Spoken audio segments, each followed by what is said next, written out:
Once again, I'm going to just go ahead and get started on the recording. Today, we're going to be showing, having a conversation with Thomas Carver, who founded Blackmore Partners. Before that, Tom was a partner in HIG, which is a very well-known private equity firm. So Tom is a very seasoned executive in private equity. So as you're getting ready here, and we're getting ready for Tom to show up, I'd like to know why you're here, what are you trying to get out of it, and start typing your questions, because Tom is getting on here in a moment. So go ahead and type up your questions. By the way, Tom will be at the BlackmoreConnects conference. So I want to just remind everyone that my name is Gerald O'Dwyer. I'm Managing Director for Blackmore Partners, Inc., which is the deal division in which we work with senior executives to acquire companies, and we partner with firms like Harren Equity Partners. So if you're an executive and you have a deal ready to go in a box and you need to get that out to the market, well, that's what Blackmore does. We are a mergers and acquisitions team in a box. My partner and I, Elena, co-invest in the deals along with you. Although these days, if you have a deal, it's not necessarily required to have you co-invest in the deal, but it's certainly the best thing for you to do. Elaine and I take that to market, and we take it to firms such as Harren Equity Partners. So we're here today to talk to you about Harren Equity Partners. We have Thomas Carver with us on the line. Tom will be, for those of you who are on the call coming to the upcoming conference, or you're going to come to one of the other BlackmoreConnects conferences, Tom will be there interested in meeting you as we talk about in all our BlackmoreConnects conference calls such as this. If you have a deal thesis, you're different than 99.9% of the executives looking to get jobs in private equity. If what you do is you market yourself to a private equity firm and just say, hey, I want to, Harren Equity, Tom, I want to get a job with you, it's a good way never to get a return phone call. It's a good way never to get a return email. If you want to differentiate yourself, take a look at your background, the industry and the segments that you've been to, and come up with a reason for investing. Private equity firms such as Harren Equity and others are interested in that. It gives them a reason to go out to their network and look for deal opportunities with you. So without that further ado, I want to introduce Thomas. Thomas, are you here? Yep, I sure am. Thomas, thank you so much. Yeah, great having you here. Call me Tom. Only my grandmother calls me Thomas. Okay, Thomas. Well, you have a great background. Can we start off with, how you got your started in private equity? Sure. I after graduating from college at the University of Virginia, went up to New York and worked on Wall Street. At the time, I was fortunate to work in one of our was at Merrill in one of our principal divisions.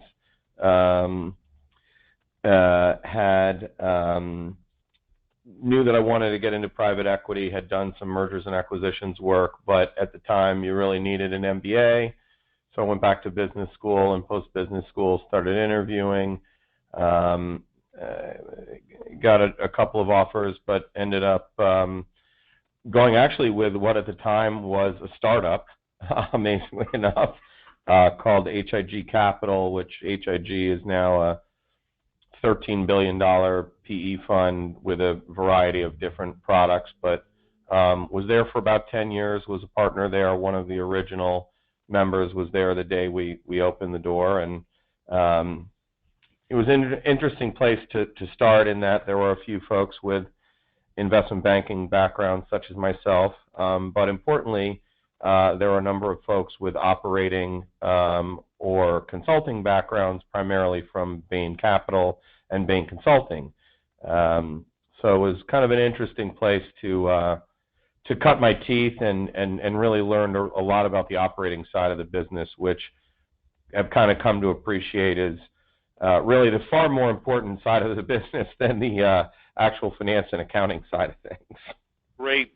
That's interesting that you say that. Say more about it, and maybe that'll lead into talking about why you founded the company, because HIG, wow, what a great firm, and you were there at the beginning, and yet you went off on your own and you founded, if I remember correctly, Harren Equity. Yes, I did. I spent close to 10 years in Miami. Had a great experience there, but as we started to get bigger, fundamentally the types of deals that we were doing changed. We were moving towards much bigger deals that had a much more capital markets flavor to them. One of the things I got to do while at HIG was I took a bit of a sabbatical and actually went and ran a portfolio company of ours that was at the time was a very troubled portfolio company, and found that was really just a fantastic experience. The deal was an aerospace and defense business, a company called Plastic Fabricating Company located in Wichita, Kansas. We make graphite, Kevlar, titanium, aerospace parts, and managed to take that from a business that was losing a little more than $5 million a year in EBITDA, got it to break even.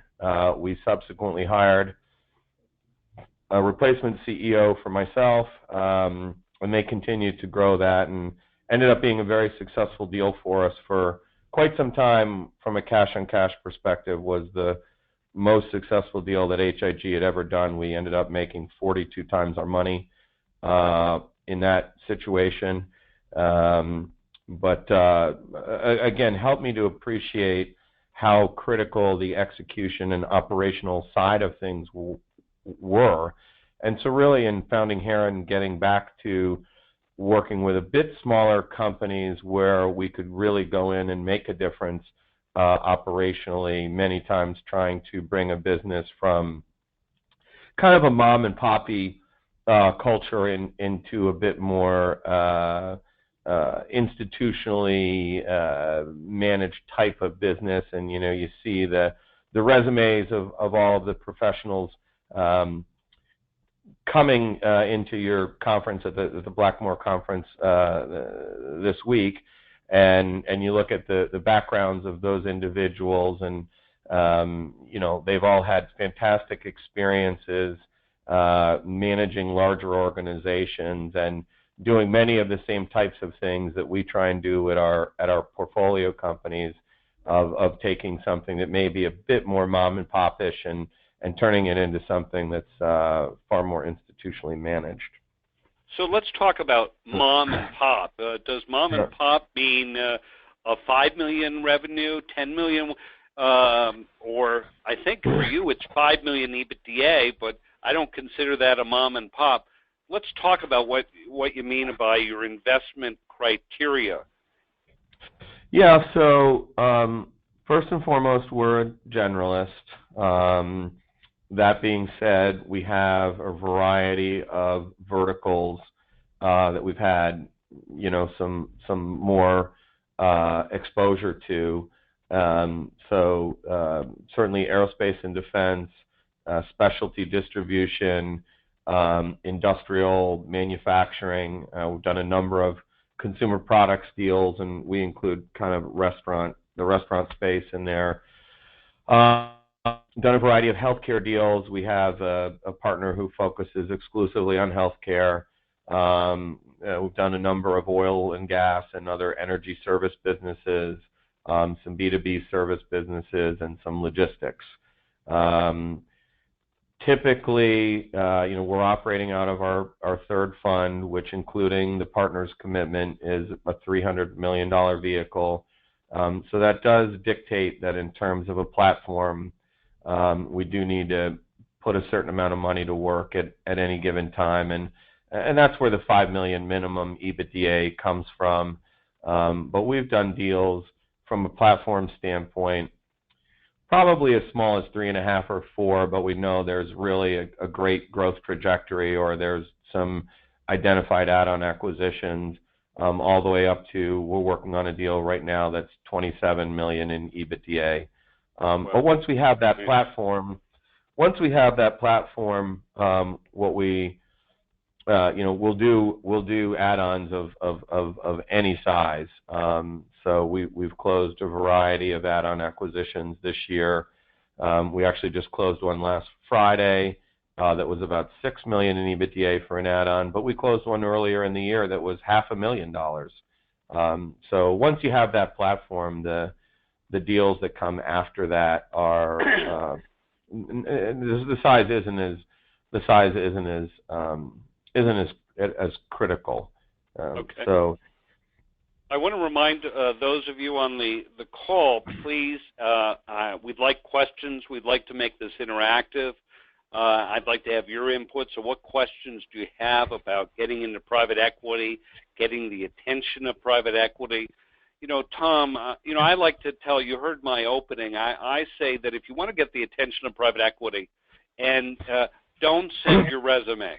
That won't do it. But if you send a bio or some background in you along with a deal thesis for why you want to acquire something and you're looking to partner, that differentiates you in private equity's mind. What was your thought about that when you hear that? Yeah, look, I would agree with that. Look, we probably have a bit different model than some folks do in that, hey, besides Plastic Fab, I've actually run 2 businesses. I ran about $125 million energy service sector business. We have guys with operating backgrounds here. So typically during the deal process, we're spending a lot more time on the strategic plan and, to your point, the investment thesis. What are we looking for here? What are the opportunities that are here? What are we going to do with this business once we've invested in it? We are a historically very low leverage shop. We don't spend a lot of time with the capital structure.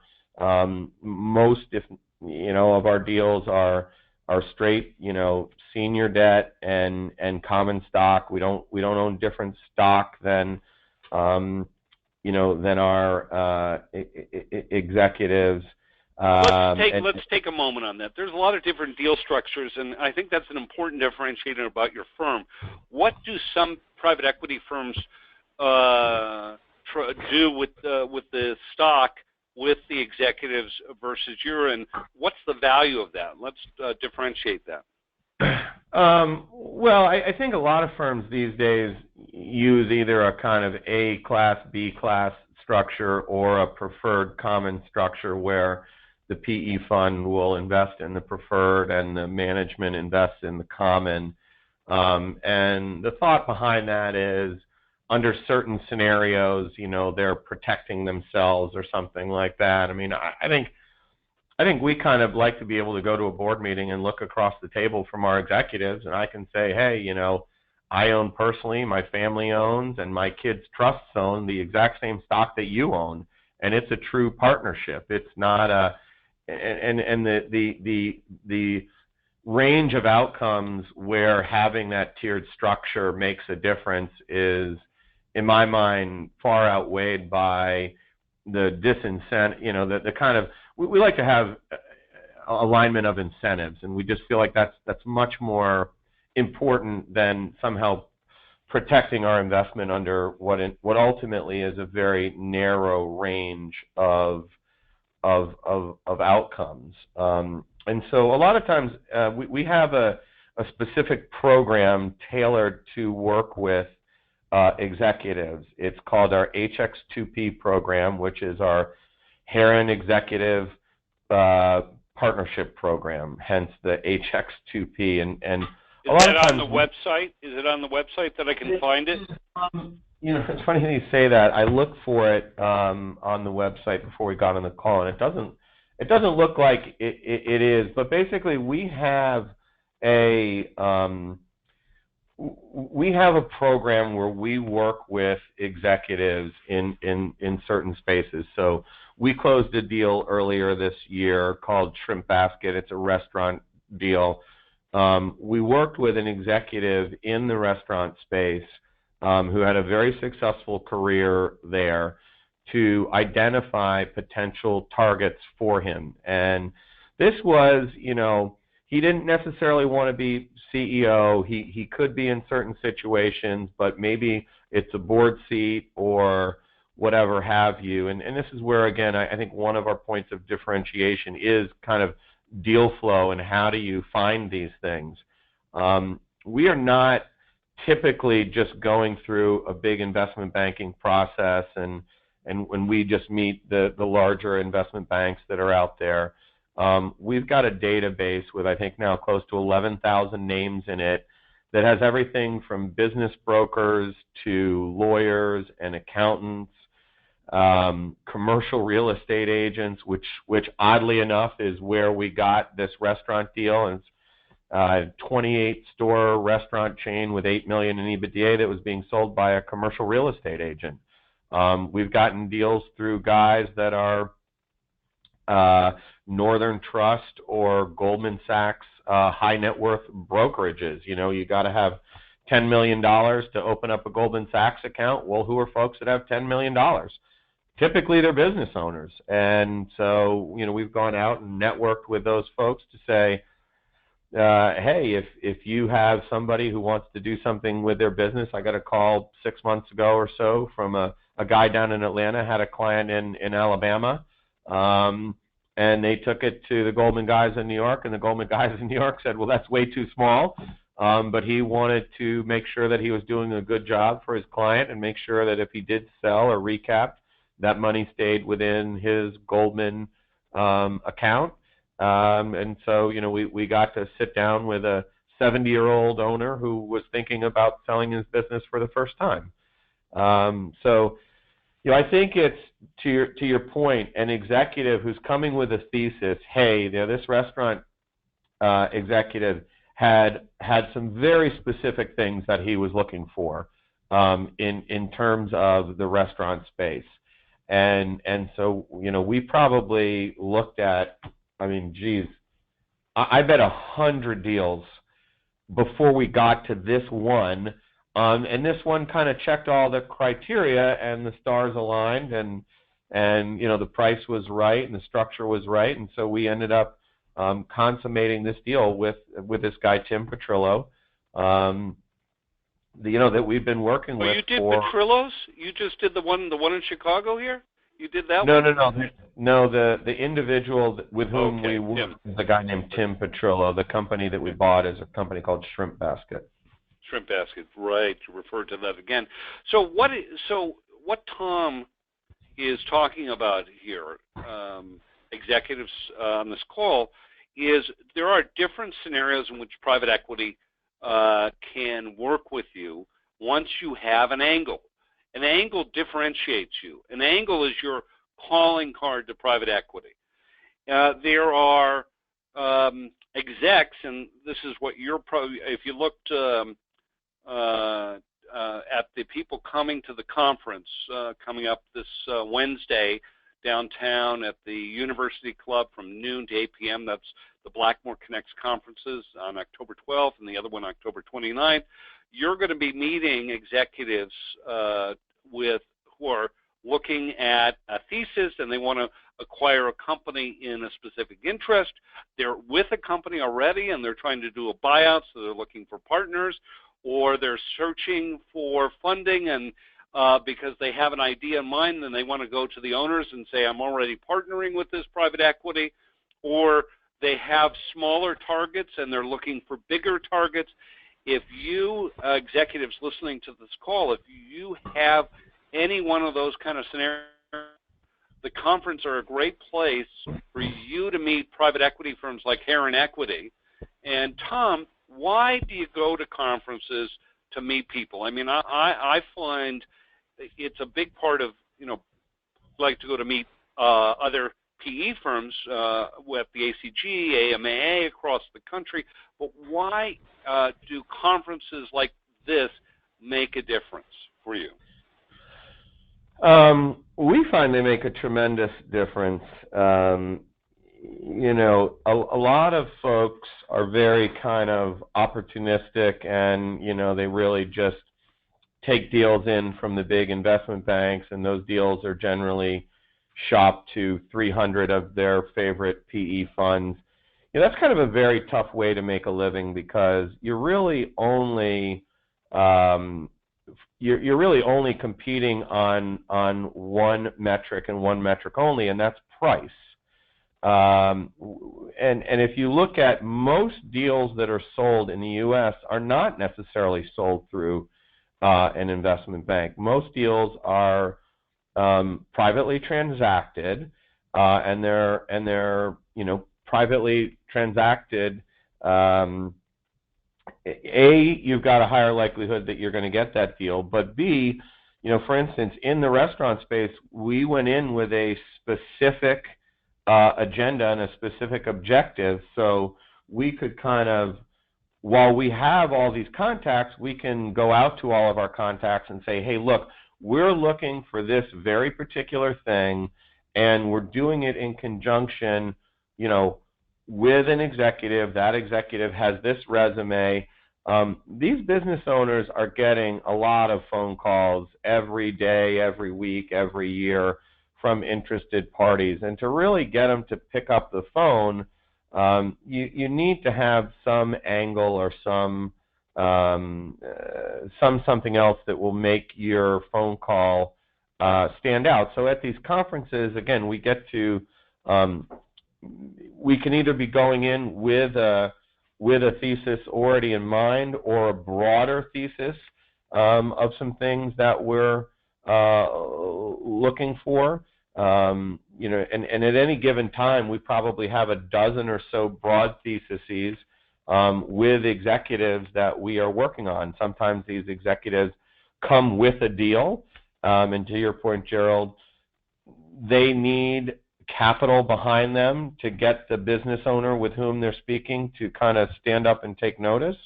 In other instances, they just, like Tim did, they just have a thesis of, hey, I've seen these types of deals go at reasonable numbers. I'd like to buy something that hasn't been quite fleshed out yet, that is in the fast casual space with these kinds of dynamics, and then have the capital to go ahead and grow that out. And for instance, with Shrimp Basket, the objective is they're at 28 stores now, to take that up to about 100 stores. And I think the combination of bringing us in, along with bringing Tim in, when we did go to the business owner, that was very appealing to him.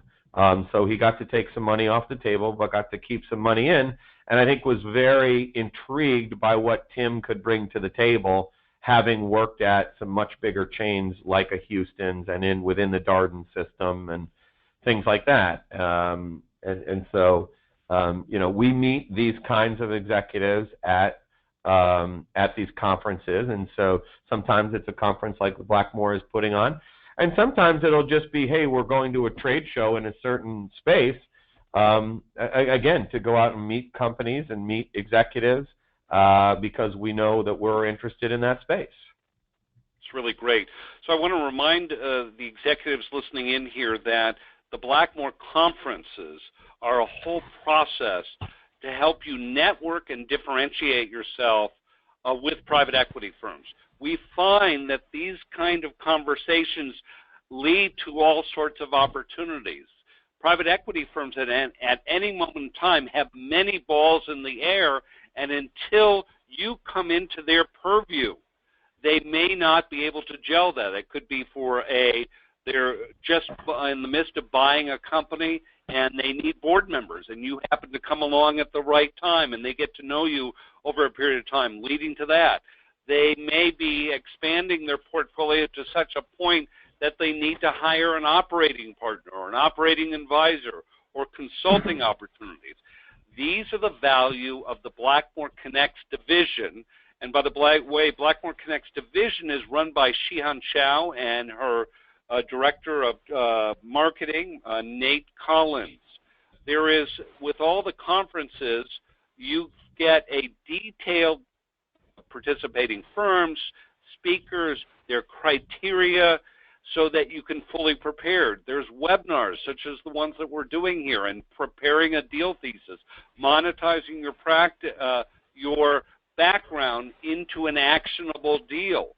So it's very, very detailed material, and webinars and live events before this to get you to a point that you're cogent and specific, and you have something that private equity works. Why? Because this is what Blackmore does. On the Blackmore Partners side, we work with execs to help them monetize their deal into something that can get funded by private equity, whether that starts with just an idea or starts with actual targets. We do it all. So I would like to, I haven't seen any new questions. I've asked many of them that have been put out. So attendees, if you would, what questions do you have for Tom from Harren Equity Partners about what they do and how they do it? Tom, what else would you like to talk about in terms of the conference, or how execs might prepare, how to best interact with you? You know, tell us about how relationships evolve with an executive when they first meet you, maybe over the phone, and then you get interested, then you meet them in person. How do things evolve in your world with getting to know executives, and over what time frame? I think, Gerald, you know, you kind of hit the nail on the head. It happens in a variety of different fashions. You know, for instance, you know, we met Tim. Our offices are based in Charlottesville, Virginia, but we also have a Fort Lauderdale office. Tim is based in Florida. He actually sought us out and said, hey, I have this thesis, I'm thinking about it, how would you go about doing something? And, you know, we started talking about, hey, here's the different ways in which we might work with an executive, and it may be something as casual as, when we see a deal in this space, you'll take a look at it with us. It may be more involved, where we're going to actively go out and market for transactions in a certain segment. But in doing that, we'd like to be able to use your name and your background. And when we get a deal, we ask that you work with us on an exclusive basis, all the way to something that's as involved with, hey, you're working with us on a completely exclusive basis, we're paying you, you know, you're going to conferences for us, you're doing other things for us, we're spending some money to go out and absolutely canvass the market to figure out what deals are out there that may suit with your background. And so it really just starts with a conversation of understanding where each individual executive is in their career, what it is that they're looking for. You know, Tim was not necessarily looking for a CEO job. He more wanted to invest some capital and take a board role. And so we took a bit more casual approach, that when we went and looked at a restaurant deal that kind of met with our criteria and his criteria, you know, he'd come with us to the meetings, and again, the phone calls that we had with the owners, he would work with us. So it really evolves over time. And like I said, I mean, the deal that we just did there, it's probably been 2 years since we started working with Tim, and I bet we've floated by him. Now, the restaurant space, a big fragmented space, so not every space is the same, but I bet we sent him 100 deals. Wow, that's really great for an executive. So those listening to this call in the future, a great deal thesis, an executive with a commensurate P&L background can lead to PE firms working with you and them monetizing their network. So what we're hearing from Tom is there's a true opportunity for you to monetize your network, their network, because of your background, what do you look for in an executive that, generally speaking, in P&L background, expertise? What are some of the hallmarks of execs you like to work with, generally speaking, and then maybe more specifically? It varies a little bit by space. We are kind of operationally focused, so we like people that hey, we're kind of in positions of responsibility in operations. Some of the folks that we've worked with, come from a bigger company background, and some come from a little smaller company background, but it's generally, hey, they had P&L responsibility. They were responsible for setting strategic direction. Were responsible for hiring and firing and making those types of decisions. Certainly, we're looking for somebody who's been successful in the past, and then a lot of it just comes down to, is it a thesis that we agree with and we can get behind, and we kind of believe in the merits of the thesis and feel like there's an opportunity out there to find a deal in that space that will not, we're not just going to be spinning our wheels, that hey, there's good overlap in terms of what the executive is looking for and what we're looking for. Yeah, go ahead. Sorry. I was just going to say that can take a variety of different different forms. We had an executive that came to us, I don't know, 6 or 9 months ago who wanted to do something in executive education. So a variety of different specialties, whether it's you see like this Argyle CFO platform, or in a certain fragmented industry, say whether it's, I don't know, beauty salons or auto body repair shops or something along those lines, where it's a subscription-based dues type of model and it's recurring revenue. And we thought the idea was great. We'd actually, in our database, I think that's the other thing I didn't mention, besides the database of kind of 10 or 11,000 contacts. I've been in the business for almost 25 years now, have a pretty comprehensive database of companies with whom we've spoken over different periods of time. So I probably should have figured out for this call how many companies that is, but we can go in there and look and say, hey, what have we looked at? But anyways, to make a long story short, once we really got in there and did some digging, and we had our team and some of our junior guys really do a lot of work within the space, what we found that while there was a lot of businesses that kind of met this criteria, many of them were not for profit. And that the universe of companies that were for profit in kind of an executive education / executive group was probably too small to really build a great thesis around. And so I think what you mean by, let's talk about this, executives for typically when Tom is talking about too small, the probability of getting a deal done is you need a certain amount of companies to go after that have a minimum EBITDA. So, for Blackmore, we tend to generally, our rule of thumb is the industry, we say, needs to have $1 billion or more.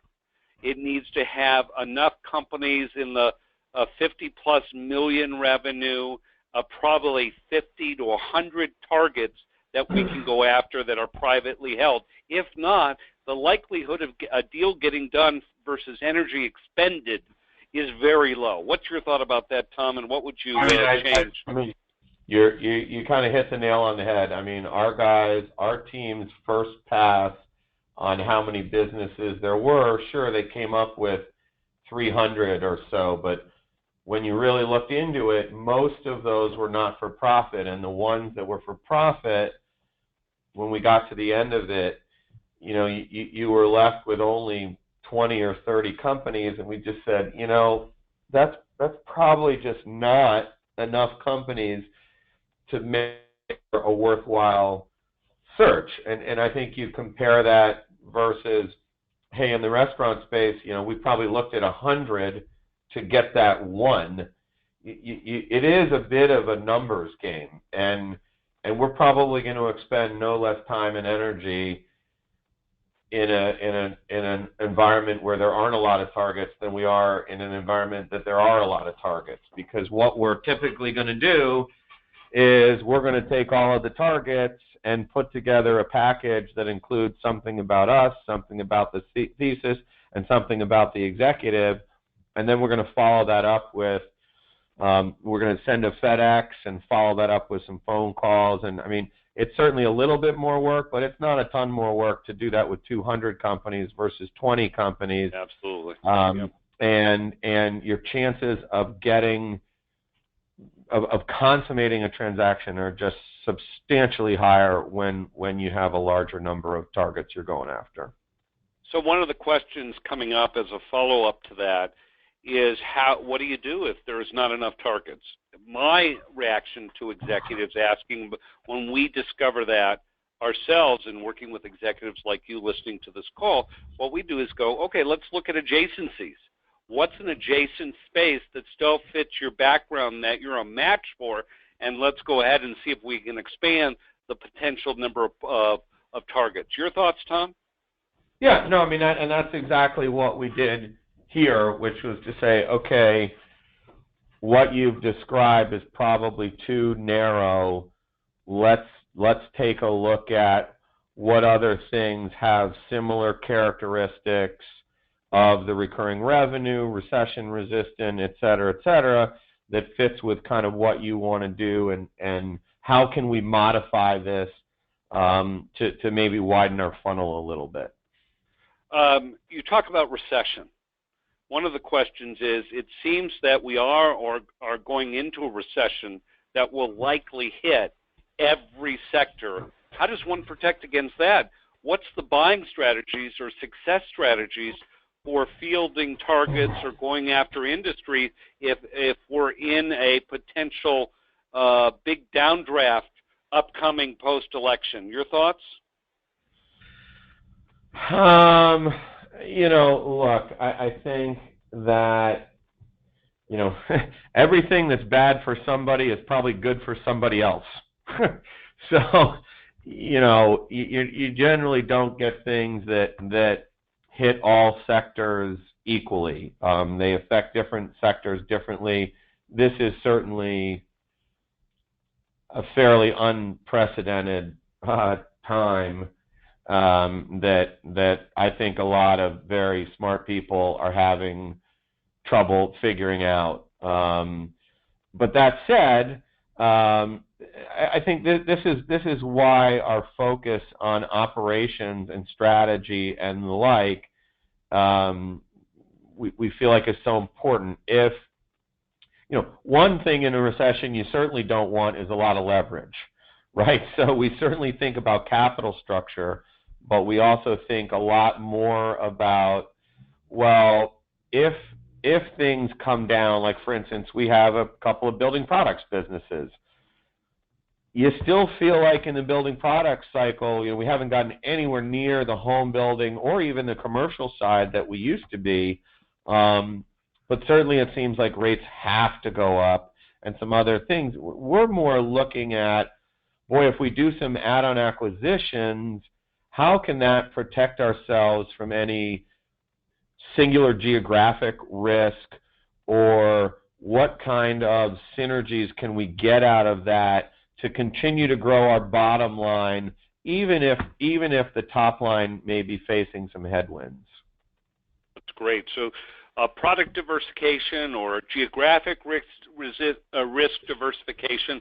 So you want to, in your deal thesis, these are some of the great questions you could be asking of yourself when presenting yourself to private equity.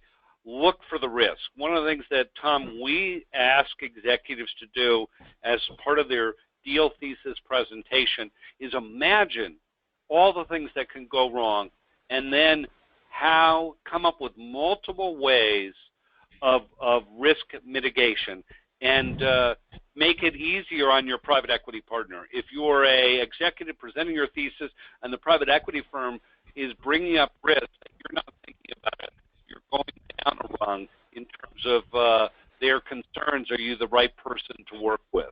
Any comment on that, Tom? Well, look, I mean, private equity is a high-risk asset class.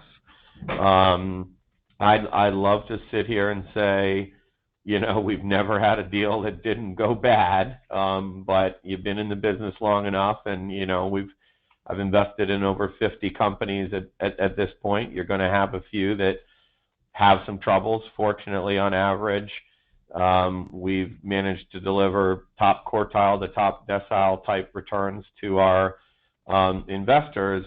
But I think that's, when you have a situation that has a problem, having a really solid strategy around how to deal with that problem and being partnered up with an executive who's thought about that, and an executive who has the talents and the capabilities to deal with challenges in their particular market segment, that makes all the difference in the world. We're in some oil and gas deals right now. It's been very, very challenging situations, but the executives that that we're dealing with and that we've partnered with really have made all the difference in the world. And the strategies and how we've sought to deal with what's just been an unprecedented decline in that marketplace that nobody could have ever imagined. Having the right executive in a situation like that makes all the difference in the world.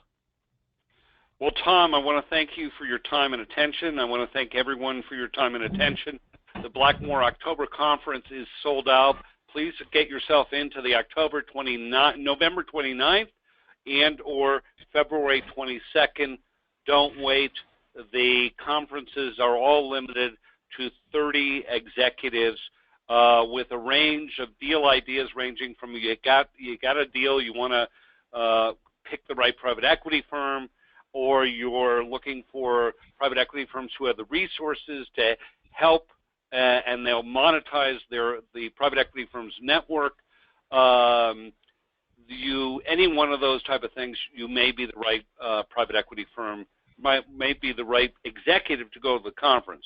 If that's true, you can either reach out to Shihan Chow and apply, or you can reach out to me, Gerald Dwyer, at Blackmore Partners, at BlackmorePartnersLLC.com, and we can discuss if you're a fit. Tom, once again, thanks. Looking forward to seeing you Wednesday. I'll see you then. Thank you so much. Bye-bye. Okay.